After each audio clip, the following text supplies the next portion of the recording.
You found it. Your home for the best content on your favorite team, the Fighting Tigers of LSU. Do us a favor. Subscribe to the channel. Leave your comments below. And be sure to smash that like button.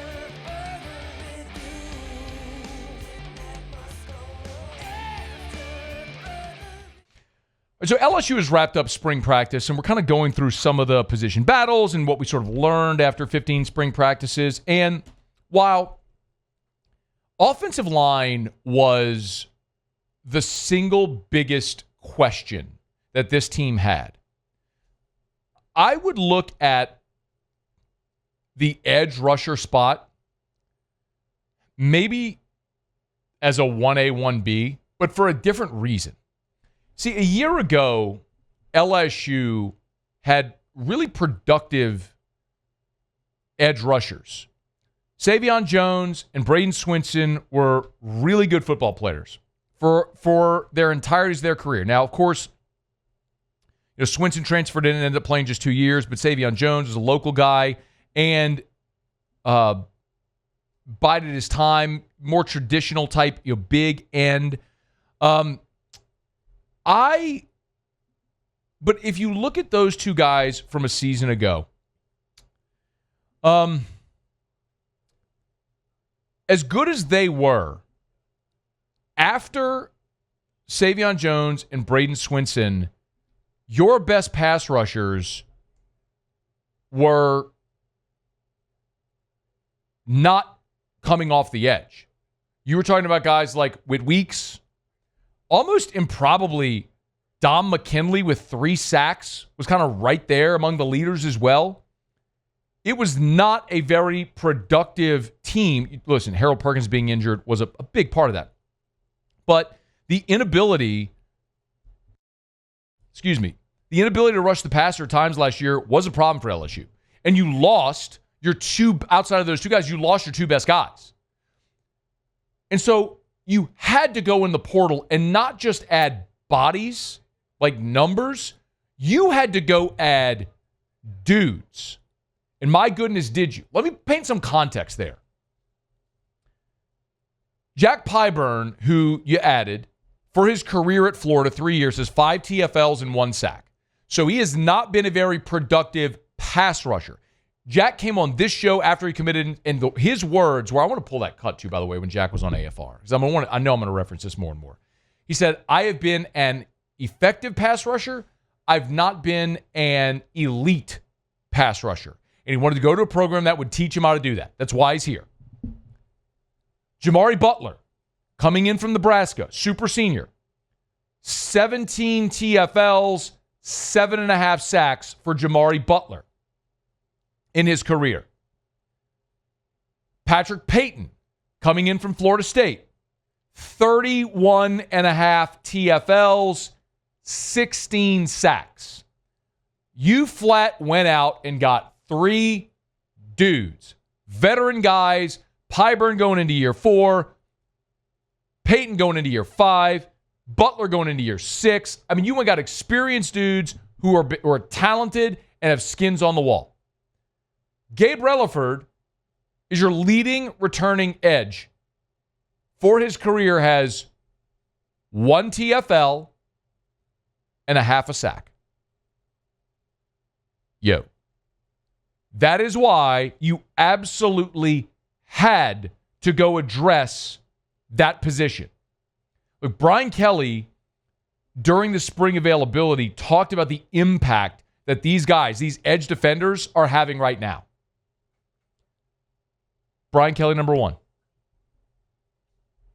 You've got mature players that have played a lot of football, and certainly that shows up. And it didn't just show up today for me. It showed up every day in practice. And I will say this, we were very, I would say, intentional about who we were looking for and the kind of personality. Those guys are great workers. They do it the right way off the field in this building. They are leaders, even in the sense of how they handle themselves amongst our football team, even though they've only been here since January. So these were really impactful players, not only from an edge standpoint in terms of what you see, but I can tell you from behind the scenes, they're very impactful as well.